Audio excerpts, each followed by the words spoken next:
Muy buenos días, hermanos. El Señor les bendiga. Feliz y bendecido día del Señor.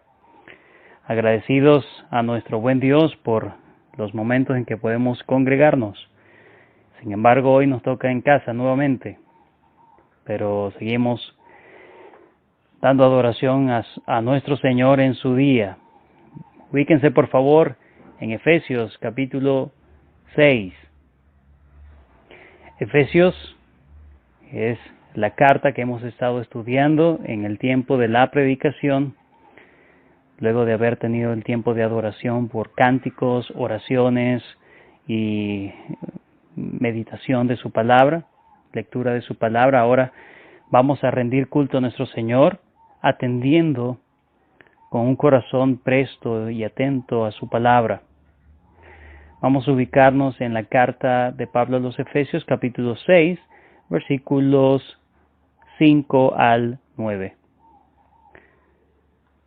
Vamos a leer la palabra de Dios, oramos al Señor y comenzamos este tiempo de adoración a Dios en la predicación de su palabra. Dice el texto: Siervos, obedeced a vuestros amos terrenales con temor y temblor, con sencillez de vuestro corazón, como a Cristo, no sirviendo al ojo como los que quieren agradar a los hombres, sino como siervos de Cristo, de corazón, haciendo la voluntad de Dios, sirviendo de buena voluntad como el Señor, no a los hombres, sabiendo que el bien que cada uno hiciere, ese recibirá del Señor, sea siervo o sea libre.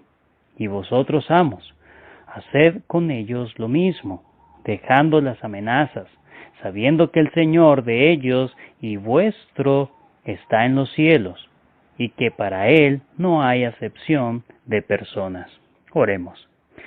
Bendito y amado Padre Celestial, venimos delante de tu presencia agradeciéndote tu bondad. Tu bondad, Señor, porque en medio de este tiempo nos has permitido reunirnos, congregarnos, Señor, en medio no solamente de la situación de salud de la pandemia, sino también, Señor, en la escasez tan fuerte de combustible que hemos tenido, que ha impedido la movilidad. Aún así, tu pueblo se ha esforzado y en los momentos, Señor, en que hemos tenido la oportunidad de congregarnos, Señor, qué hermoso ver a tu pueblo que se esfuerza por ti, Señor. Bendice a tu pueblo, bendice la iglesia. Sin embargo, el día de hoy nos toca estar en nuestros hogares nuevamente, pero queremos serte fiel, Señor. Queremos honrarte haciendo culto a tu nombre como mereces, Señor. Ayúdanos en nuestros corazones a estar atentos a esta predicación, no por razón del predicador, sino por razón de tu palabra. Ayúdanos, guíanos, enséñanos, ministranos con tu palabra. Te lo pedimos, que tú seas glorificado en este tiempo. Bendice a todas las familias de la iglesia, no solamente en Barquisimeto, en Venezuela, sino en todo el mundo, Señor, tu iglesia que se reúne el día de hoy para honrarte. Bendecido seas por siempre y para siempre, en el nombre de Cristo Jesús. Amén. El 23 de febrero del año 1807, el Parlamento británico aprobó el proyecto de ley que eliminó la trata o tráfico de esclavos en Gran Bretaña. Este acontecimiento produjo una inefable alegría para el gran y reconocido estadista y político británico William Wilberforce, quien llegó a formar parte del Parlamento inglés con tan solo 21 años de edad, y que fue el gran impulsor junto con otros de sus colegas amigos del movimiento abolicionista para poner fin a la esclavitud en Reino Unido. Ese grandioso día, Wilberforce pronunció las siguientes palabras: Nunca tuve más motivos para la gratitud que ahora, cuando alcancé la gran meta de mi vida, a la cual la providencia misericordiosa dirigió mis pensamientos. Luego él dice: Oh Señor, déjame alabarte con todo mi corazón, porque nunca hubo nadie tan endeudado como yo. De cualquier manera que parezca, veo que estoy lleno de bendiciones. Oh, que mi gratitud sea en cierta medida proporcional a esto. refiriéndose al edicto o a la aprobación de la ley que erradicaba la trata de esclavos. El gozo que inundaba a Wilberforce en ese momento se debe a que él estaba contemplando el fruto de 20 años de arduo trabajo ante los políticos de su nación para eliminar en primera instancia el tráfico de esclavos y luego la abolición de la esclavitud de manera definitiva, cosa que fue aprobado 26 años después, es decir, en el 1833, precisamente el mismo año en que muere Wilberforce. Sin embargo, la vida de William Wilberforce no siempre se caracterizó por una lucha social de esa magnitud, ni siquiera se caracterizaba por amor al prójimo. Muchos que conocían a este joven parlamentario lo definían como alguien libertino, despilfarrador, hedonista, a pesar de ser obviamente un brillante en la política. Entonces nos preguntamos, ¿qué fue lo que impulsó a Wilberforce a entregarse de lleno a esta causa tan noble que evidencia definitivamente su amor al prójimo? ¿Qué ocurrió en la vida de Wilberforce que pasó de tener un estilo de vida ocioso, vano y hedonista de alta clase a una vida que finalmente le dio mucha gloria a Dios? Y no solamente eso, sino que fue de gran bendición para su nación e inclusive el mundo entero. Aunque William Wilberforce fue criado por sus tíos cristianos gran parte de su niñez, no fue sino hasta los 26 años de edad aproximadamente cuando aquellos que lo conocían vieron en él un cambio radical, algo que había pasado en su vida por el poder del Evangelio de la Gracia. En esos años fue ayudado e influenciado por sus muchos amigos cristianos, incluyendo a John Newton. John Newton, el famoso extraficante de esclavos, quien se convirtió al cristianismo y quien escribió el célebre y conocido himno Sublime Gracia. El trabajo emprendido por Wilberforce en su tiempo no era una tarea fácil. Era básicamente ir en contra de la corriente del mundo. Era ir en contra de la estructura social, política y económica de su época, que incluía la esclavitud como parte indispensable para la vida económica de la nación. Alguien dijo una vez, hablando acerca de la esclavitud en Europa en esos tiempos, dice, a mediados del siglo XVIII, eso era inconcebible para la mayoría de las personas, hablando acerca de la abolición de la esclavitud. Sigue diciendo, así lo fue en todo el planeta por alrededor de 5,000 años. La esclavitud era vista como algo natural en la sociedad, como el matrimonio o la muerte. En pocas palabras, la esclavitud era parte de la vida cotidiana de aquel mundo. Formaba parte de la estructura económica y productiva de las naciones, no solo en tiempos de Wilberforce, sino desde muchos años antes, incluso desde antes del primer siglo de la era cristiana. John Stott dice, la institución de la esclavitud era un hecho de la vida económica mediterránea tan completamente aceptado como parte de la estructura laboral de la época que uno no puede hablar correctamente del problema, entre comillas, de la esclavitud en la antigüedad. Esta aceptación incuestionable del sistema esclavista explica por qué Platón, en su plan de la vida buena, según lo describió en la República, no necesitó mencionar a la clase de esclavos, simplemente estaba allí. Aunque existen muchos testimonios de los tratos abusivos, crueles y despiadados de amos a sus esclavos, por ejemplo, se dice que el emperador Augusto crucificó a uno de sus esclavos porque mató accidentalmente la codorniz que él tenía como mascota. O se dice también que un hombre llamado Polio arrojó a un esclavo a un estanque lleno de anguilas mortales por haber roto un globo de cristal. El escritor Juvenal dice que una vez o escribe él acerca de que un hombre decía que tenía el placer de escuchar la dulce canción que producía la flagelación de sus esclavos. Si bien estos testimonios eran ciertos y la crueldad en esos tiempos era una realidad, sin embargo, no en todos los casos era así. También había muchos que criticaban ese maltrato a los esclavos y abogaban por un trato más digno, pero no por razón de la dignidad humana, sino por la razón de la dignidad y el prestigio del amo. Es decir, mientras un amo trataba de forma honorable a sus sirvientes o esclavos, mejor y más honroso era visto el amo, era visto como más bueno o misericordioso.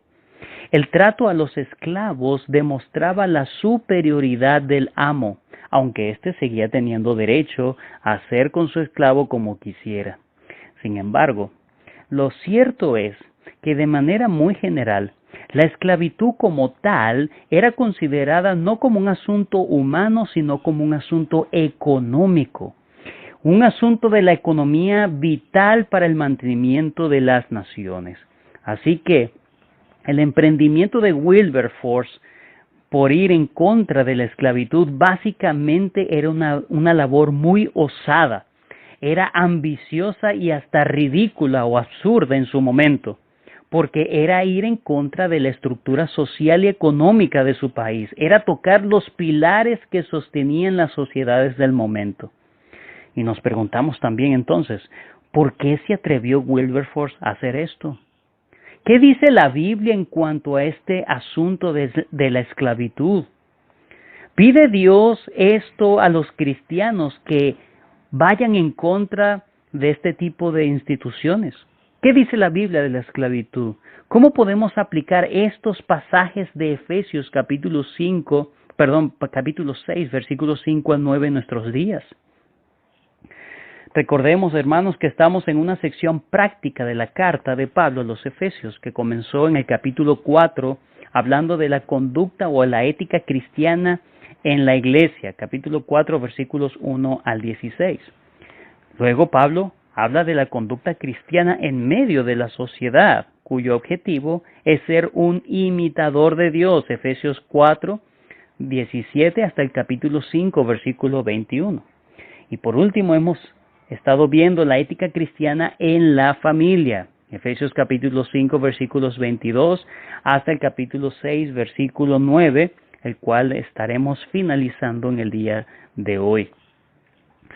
Luego que Pablo da directrices claras a cada miembro de la familia, de la iglesia, para cumplir el rol que Dios le ha designado a cada uno de ellos como un acto de aceptación y reconocimiento de las líneas de autoridad que Dios ha instituido en el mundo, no solo para el buen funcionamiento de la familia, sino para la gloria de Dios, ahora Él quiere dirigirse a hablar a los esclavos y los considera como parte de las familias que componen la iglesia.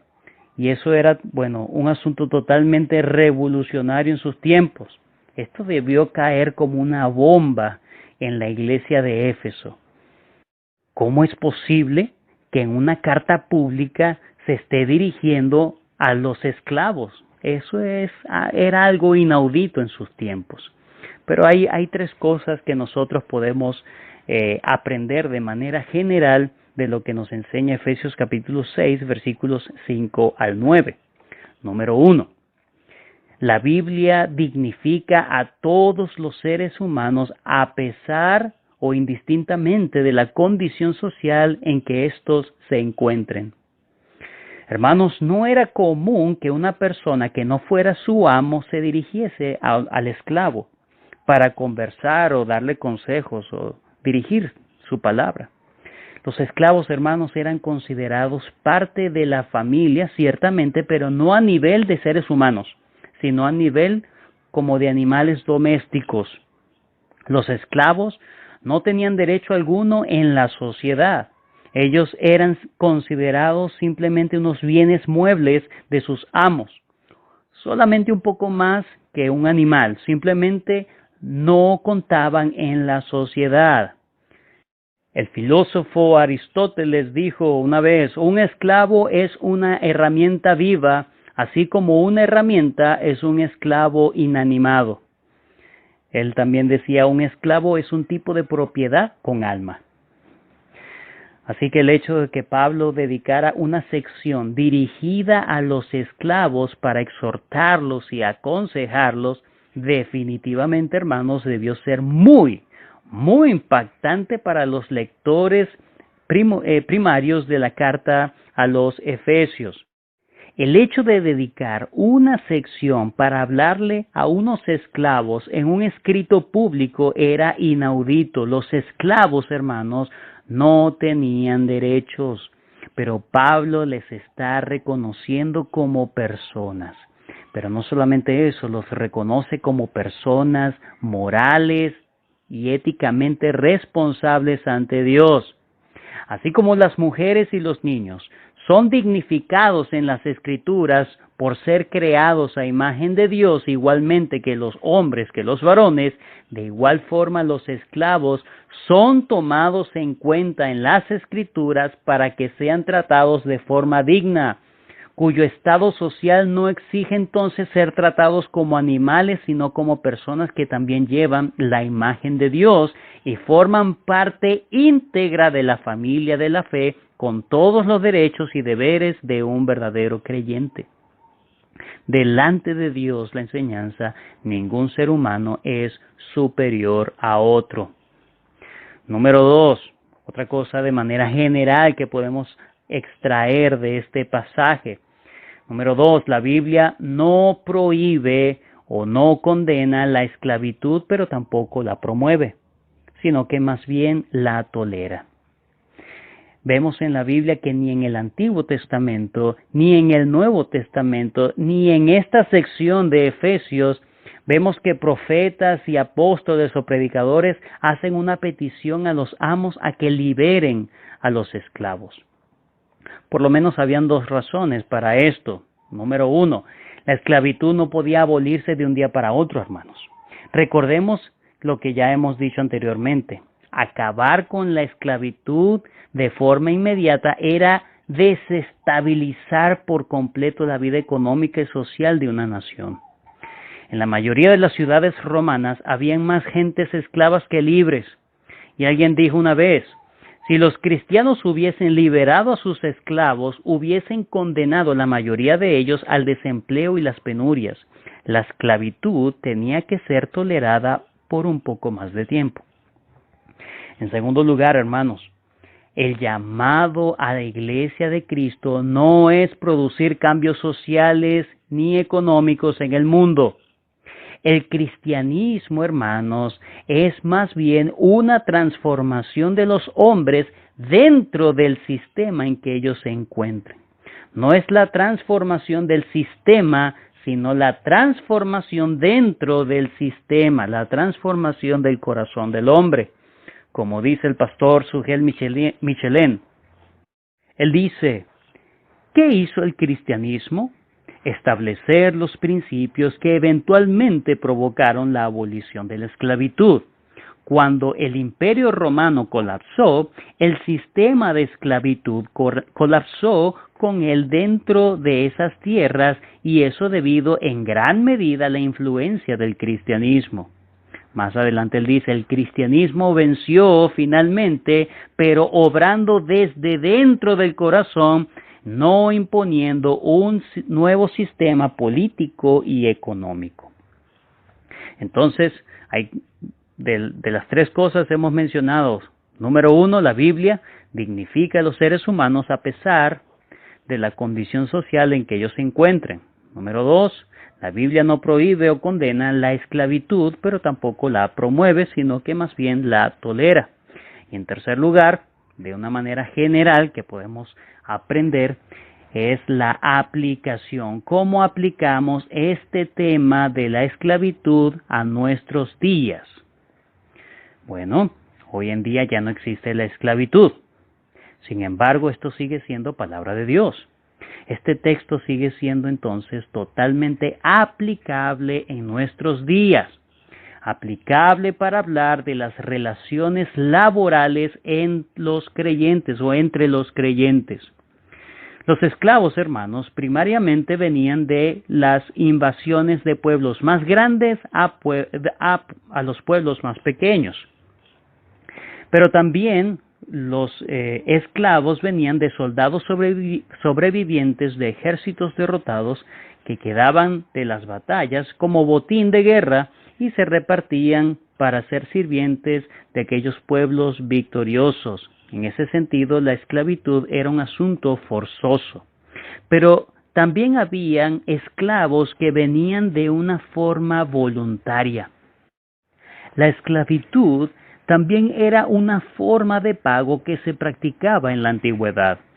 Cuando las personas caían en bancarrota y no tenían la posibilidad de sostenerse económicamente por sí mismos, bien sea por deudas adquiridas o por cualquier otra razón, y no podían pagar, entonces se entregaban voluntariamente a la esclavitud a sus acreedores. Es por eso que no todos los esclavos realizaban trabajos domésticos y manuales. También en esos tiempos se podían encontrar esclavos altamente educados que se desempeñaban como médicos, maestros y administradores en casa de sus amos. En ese sentido, la esclavitud tenía una connotación implícita de una relación laboral en los tiempos del apóstol Pablo. Por lo tanto, ese será el principio que vamos a manejar al abordar el texto de Efesios capítulo 6, versículos 5 al 9.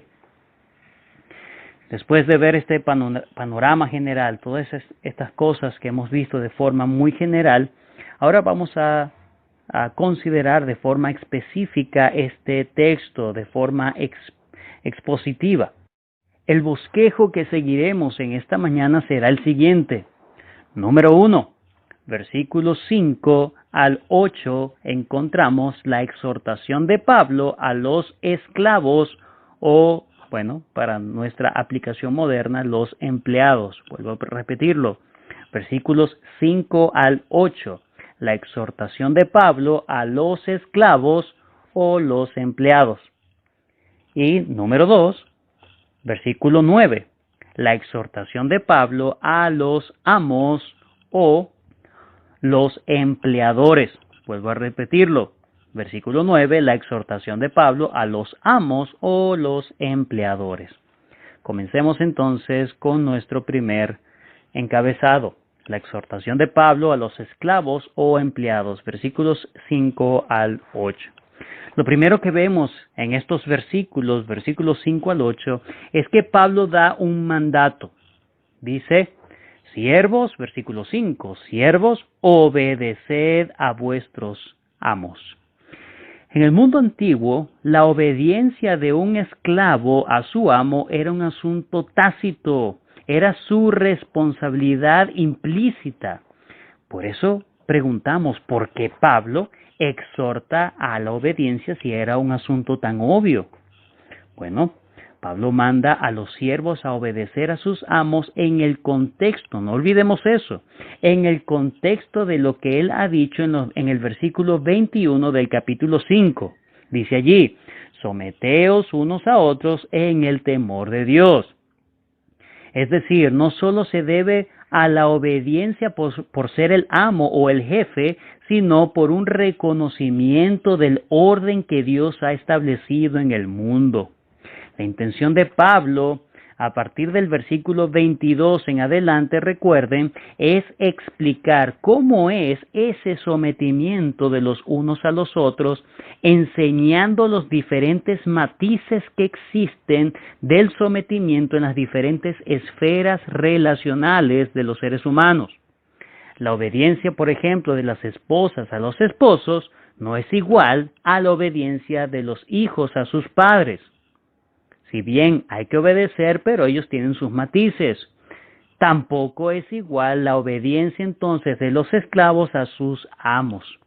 Hermanos, esas son relaciones distintas con distintas responsabilidades, pero cada uno debe honrar el rol que Dios le ha impuesto para el buen funcionamiento de la familia, la sociedad y sobre todo para la gloria de Dios. Así que su deber al obedecer, el deber de obedecer los siervos a sus amos debe tener una característica que Pablo va a enseñar en esta sección. Los siervos deben obedecer a sus amos no solo porque son sus amos, sino considerando, que su amo verdadero manda a que se sometan y obedezcan a sus amos terrenales. Versículo 5.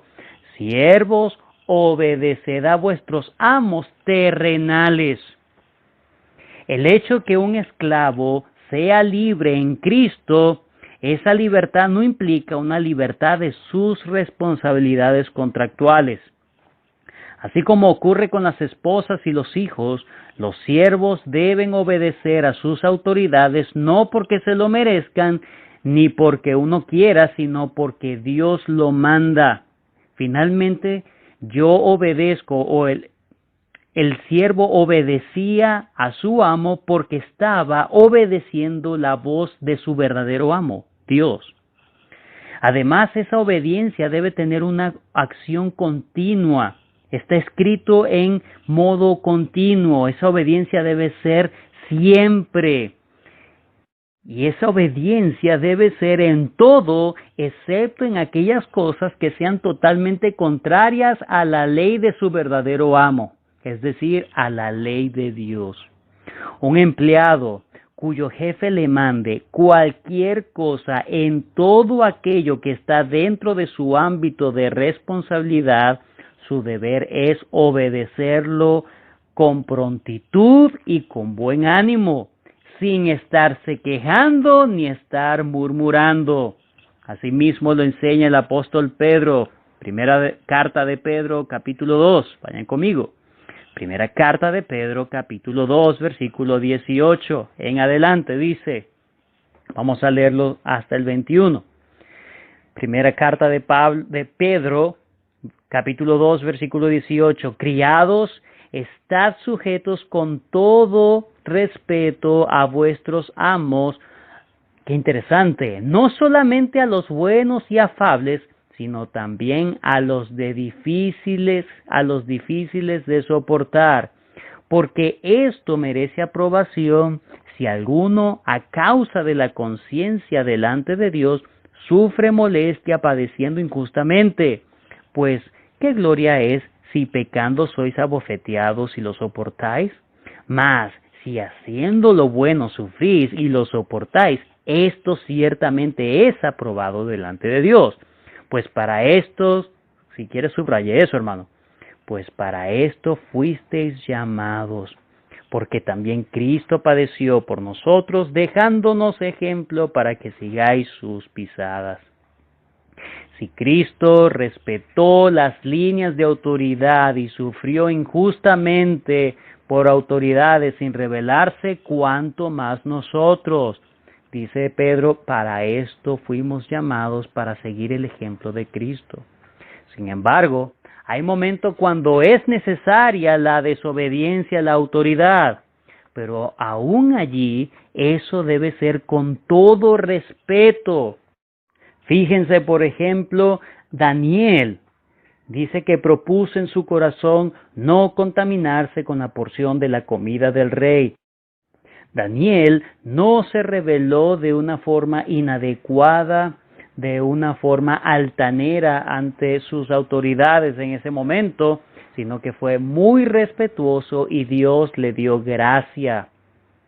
Asimismo, un cristiano que esté en su condición de empleado en estos tiempos, si es, por ejemplo, el día del Señor, él debe buscar la manera de librar ese día porque es su amo que le pide que ese día sea dedicado para él y no para sus labores cotidianas.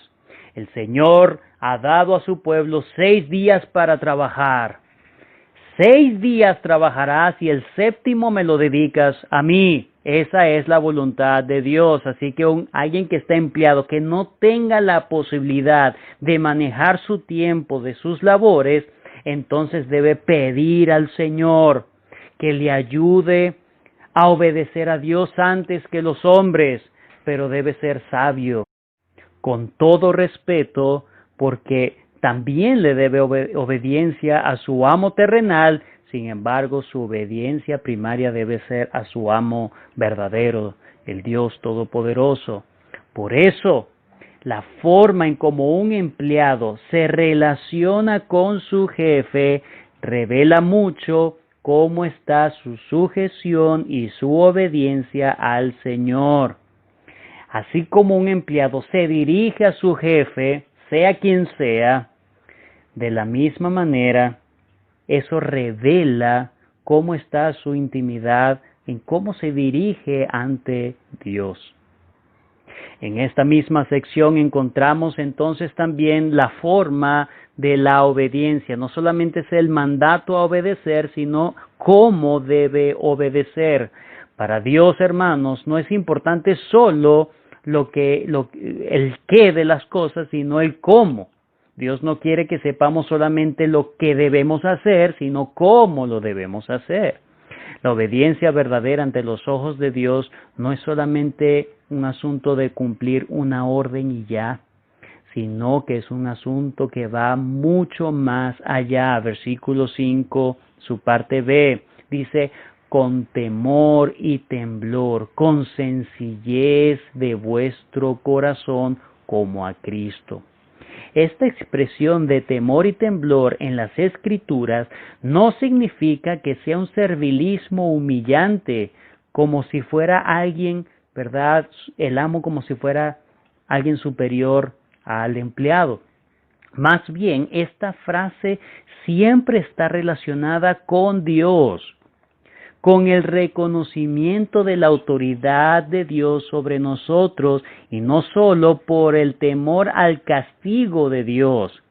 Vayan conmigo a la carta de Colosenses en el capítulo 3, que sería la carta hermana o gemela de la carta a los Efesios. Colosenses capítulo 3, versículo 22. Pablo habla lo mismo, pero lo habla con diferentes palabras, y dice: siervos, obedeced en todo a vuestros amos terrenales, no sirviendo al ojo como los que quieren agradar a los hombres, sino con un corazón sincero, temiendo a Dios. Es porque quiere agradar a Dios, es porque tiene temor de Dios. El servicio a los jefes debe ser un acto deliberado y consciente a Dios, como un acto de adoración a Dios. Es por la razón de la autoridad de Dios, y no solamente para evitar el castigo del amo terrenal o inclusive el castigo de Dios, sino para adorar a Dios. La obediencia no debe ser por intimidación de un hombre, no debe ser por temor al hombre, sino por temor a Dios, con temor de honrarlo, desde un deseo genuino de honrarlo por medio de su trabajo a sus amos terrenales. Martín Lutero decía: la criada que barre la cocina hace la voluntad de Dios del mismo modo que lo hace el monje que ora, no porque puede estar cantando un himno al barrer, sino porque a Dios le gustan los pisos limpios. El zapatero cristiano cumple su deber cristiano no al poner una pequeña cruz en un zapato o en cada zapato, sino que al hacer buenos zapatos, porque a Dios le gusta el trabajo bien hecho. Esa es la manera para servir a Dios. De hecho, lo dice el mismo texto. Versículo 7. Sirviendo de buena voluntad como al Señor y no a los hombres, sabiendo, versículo 8, que el bien que cada uno hiciere, ese recibirá del Señor, sea siervo o sea libre. Entonces está haciendo un servicio a Dios. Versículo 6. No sirviendo al ojo como los que quieren agradar a los hombres, sino como siervos de Cristo de corazón, haciendo la voluntad de Dios. Además, esa obediencia debe ser con sencillez. Dice allí el versículo 5, con sencillez de vuestro corazón.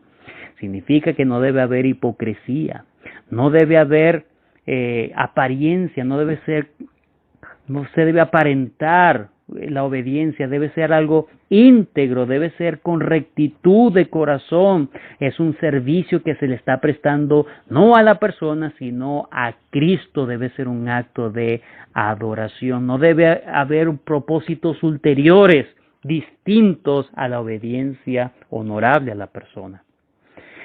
Vuelvan conmigo a Colosenses capítulo 3, ahora el versículo 23. Dice Pablo, y todo lo que hagáis, hacedlo, dice, de corazón, como para el Señor y no para los hombres. Yo te pregunto, hermano, que estás en la posición de ser un empleado, un trabajador, ¿cómo estás trabajando actualmente? ¿Con qué propósito estás trabajando? Te hago esta pregunta, escucha bien.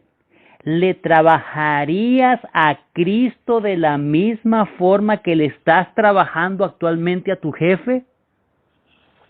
Sería cuestión de reflexionar.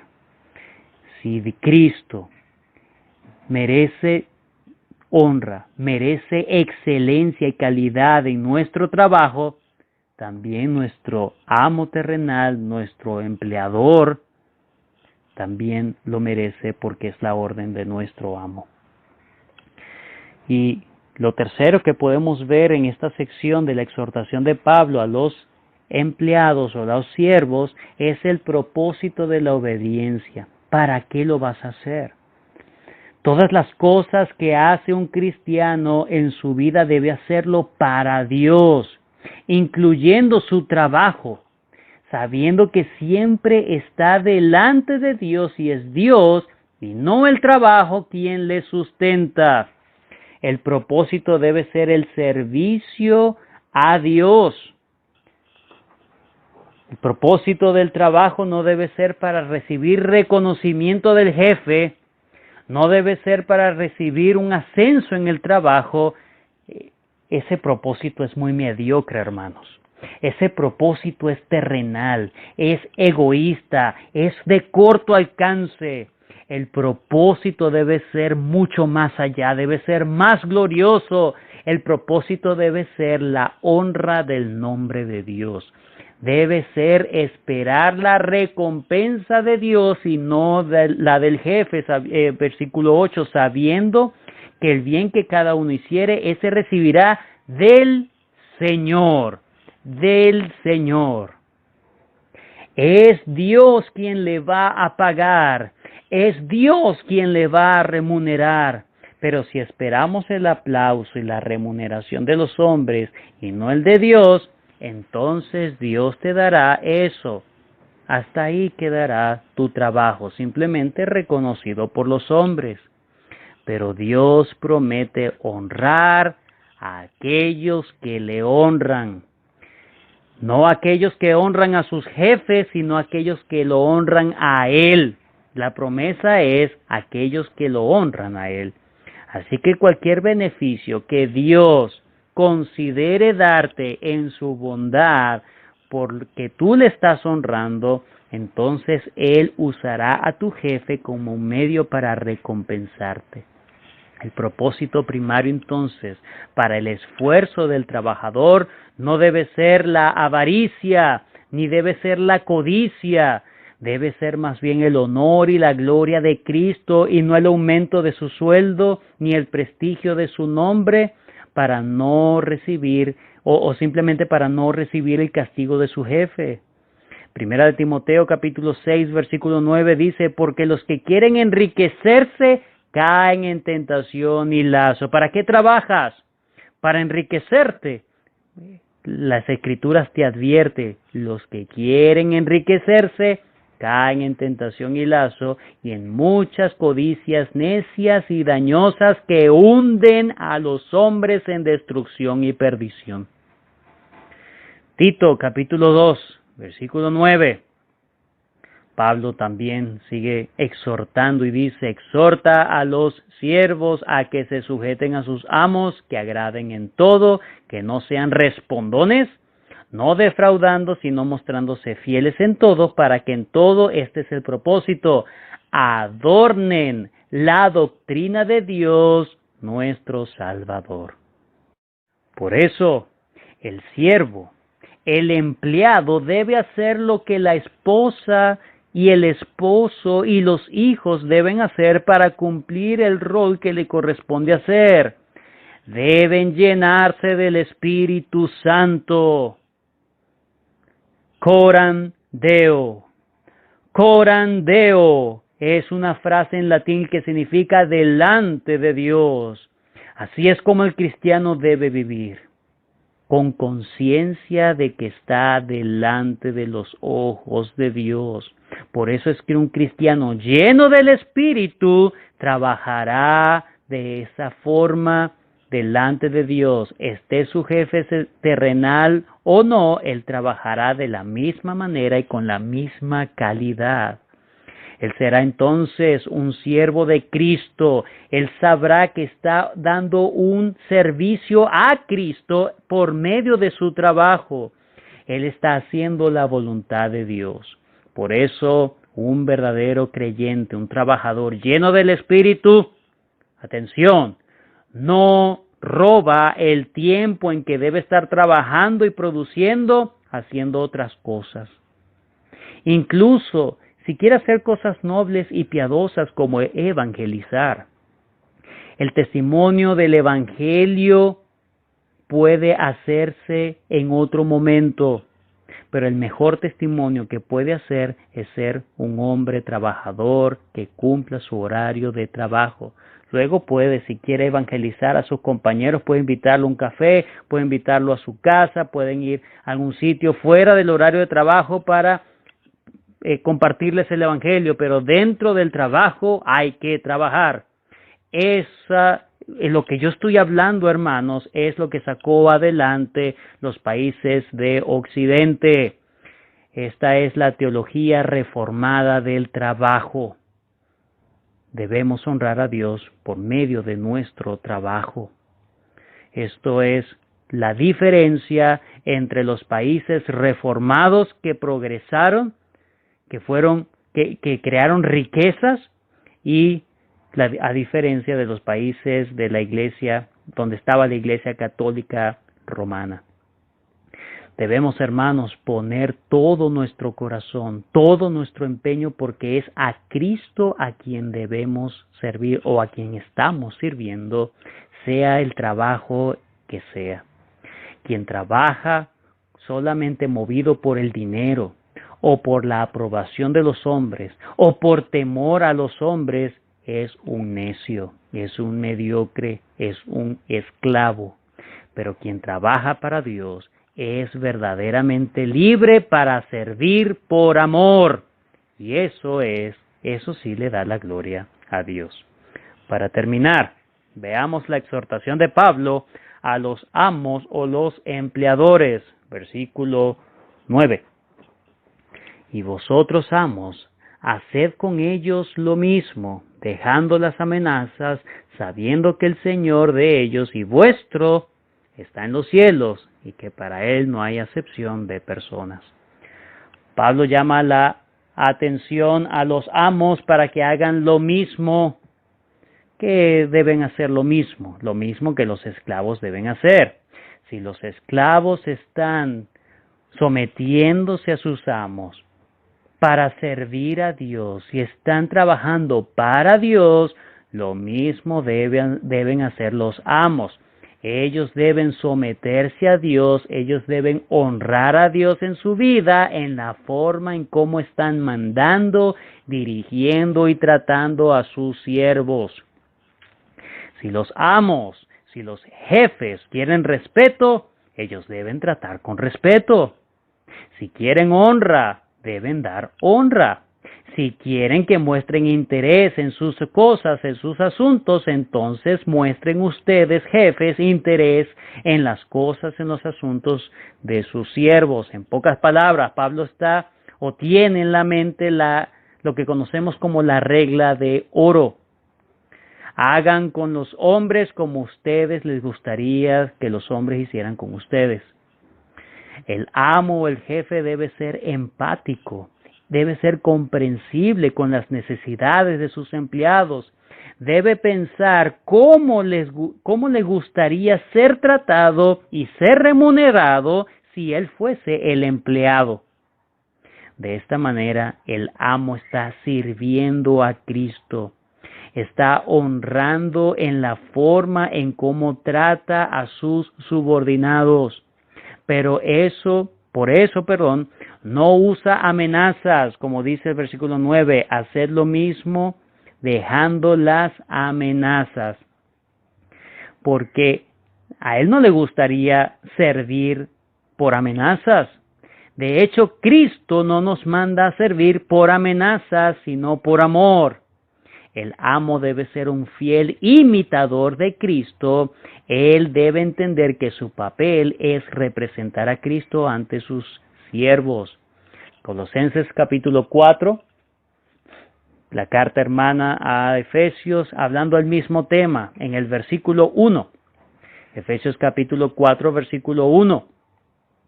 Pablo dice, amos, haced lo que es justo y recto con vuestros siervos, sabiendo también vosotros tenéis un amo en los cielos. El jefe entonces no debe ser un hombre egoísta si es cristiano, sino que debe amar a su prójimo como a sí mismo. Por tanto, un jefe piadoso, un jefe lleno del Espíritu Santo en primer lugar, debe velar por las mejores condiciones laborales para sus empleados. Eso incluye darles el día del Señor para su descanso. En segundo lugar, hablando del día del Señor, no quiero desaprovechar la oportunidad. Aquellos que tienen la oportunidad, que tienen el poder de emplear a las personas, si usted es verdadero creyente, usted no le da el lunes ni el martes para descansar, usted le da el domingo para descansar, porque usted está sometido a un verdadero amo. Su amo le dice que todos los hombres deben descansar el domingo para que se lo dediquen a él, no sea usted un estorbo para sus empleados, para que ellos no se dediquen el domingo al Señor. En segundo lugar, un jefe piadoso, lleno del Espíritu, debe velar por dar las mejores condiciones salariales a sus empleados. Debe ser justo y recto. Debe ser oportuno para dar el pago. No debe retener el jornal, no debe retener el pago, el salario. Y en tercer lugar, el hombre justo, el empleador justo debe velar para dar el mejor trato posible a sus empleados, un trato digno, un trato considerado. Debe hablarles con respeto, no debe exigir más de lo que se debe por su paga. Aún si quiere un trabajo extra, debe entonces remunerarle por el trabajo extra. Ruth, capítulo 2, versículo 3 al 4. Allí en ese texto, en el Antiguo Testamento, encontramos la historia de esta moabita Ruth, que ella, luego de quedar viuda, va a los campos de Belén. Dice en el versículo 3, fue pues esta mujer Ruth, fue pues y llegando espigó en el campo en pos de los segadores. Y aconteció que aquella parte del campo era de Booz, el cual era de la familia de Elimelech. Y aquí que Booz vino de Belén, y aquí el propietario del campo, y dijo a los segadores, es decir, a sus empleados, Jehová sea con vosotros. Y ellos respondieron, Jehová te bendiga. Estos empleados bendecían a su amo. ¿No quieres tú, jefe, que los empleados estén tan contentos contigo que te bendigan, oren por ti? La razón del buen trato de los siervos, de los amos a los siervos. La razón. ¿Cuál es la razón? Ellos mismos están subordinados al mismo jefe. Dios le ha entregado a los amos una mayordomía circunstancial y temporal. Ellos son jefes porque Dios quiere, no porque ellos se lo ganaron. Quienes son jefes darán cuentas a Dios por la forma en cómo trataron a sus empleados. Así como el empleado debe trabajar con excelencia para la gloria de Dios, de la misma forma el jefe también debe trabajar como un sirviente de Dios con un trato adecuado a su empleado para agradar a su Señor.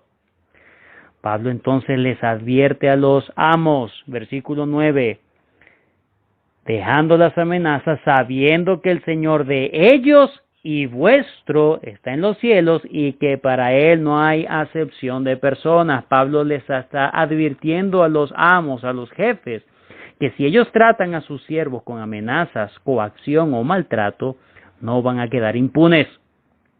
No hay favoritismo en el día final, en el día del juicio. No piense que se van a salvar solamente por su posición terrenal. No es una amenaza de Pablo, es una advertencia solemne de Pablo. Solo les quiere recordar su verdadero estatus ante Dios. Tanto sus empleados como usted como jefe, ambos son siervos de Dios del mismo nivel ante Dios, solamente que cumplen diferentes roles. Por lo tanto, deben los jefes andar recordando esa realidad para que regulen su trato y sus palabras con sus siervos y no se extralimiten ni se pasen de la raya sabiendo que ellos mismos van a ser juzgados delante de Dios. Un jefe piadoso, lleno del Espíritu Santo, no usa poder intimidatorio contra sus empleados, sino que los trata dignamente, aun cuando tiene que llamarle la atención para que puedan entonces rendir en el trabajo, aún lo hace con amor, con gracia. Y si tiene que despedir porque es un asunto que amerita el despido, lo hace por razones correctas, contundentes y con una manera correcta. Porque él sabe que su papel es representar a Dios ante sus empleados.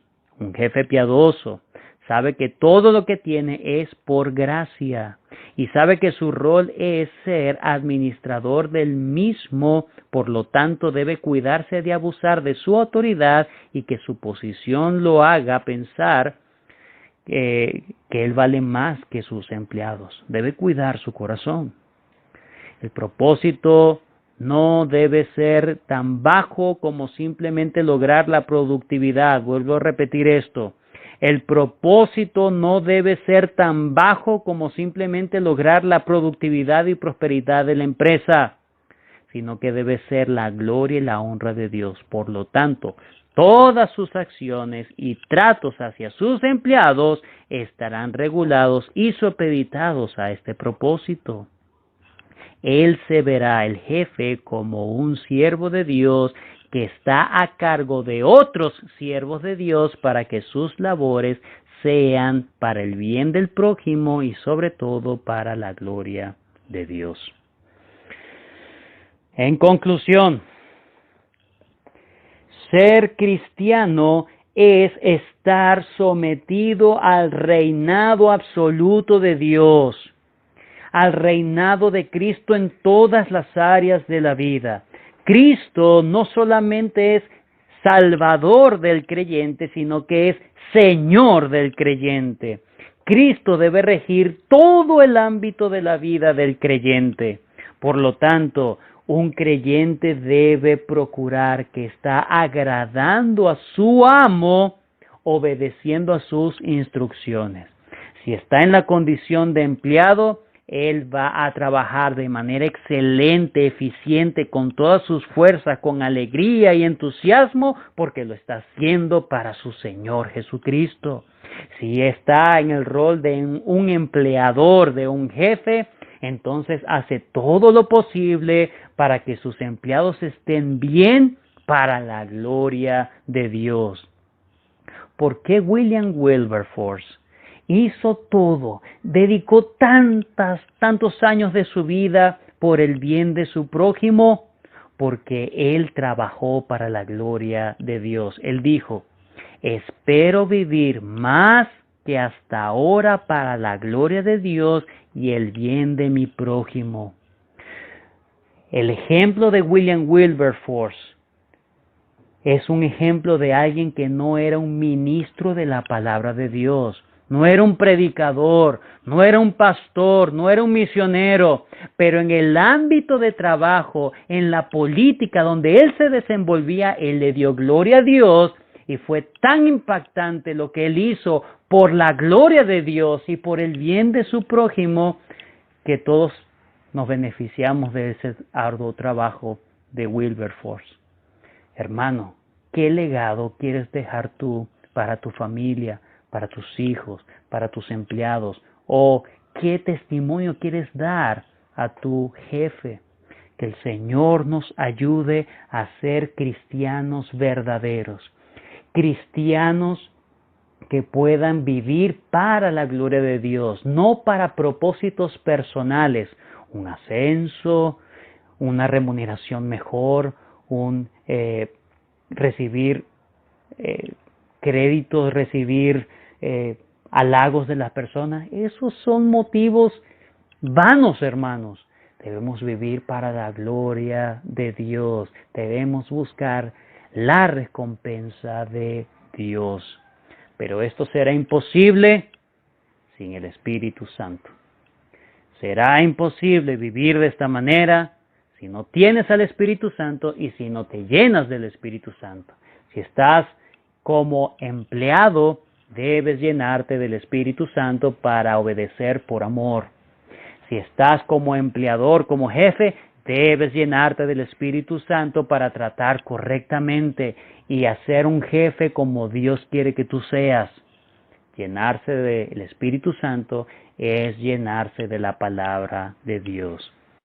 El Señor nos ayude a vivir para su gloria. Recuerda, hermano, recuerda, hermana, todo lo que debemos hacer en esta vida, el Señor nos pedirá cuenta en el día final. Vive como William Wilberforce en su área, en donde él se desenvolvía. Espero vivir más que hasta ahora para la gloria de Dios y el bien de mi prójimo. Que el Señor nos ayude. Amén.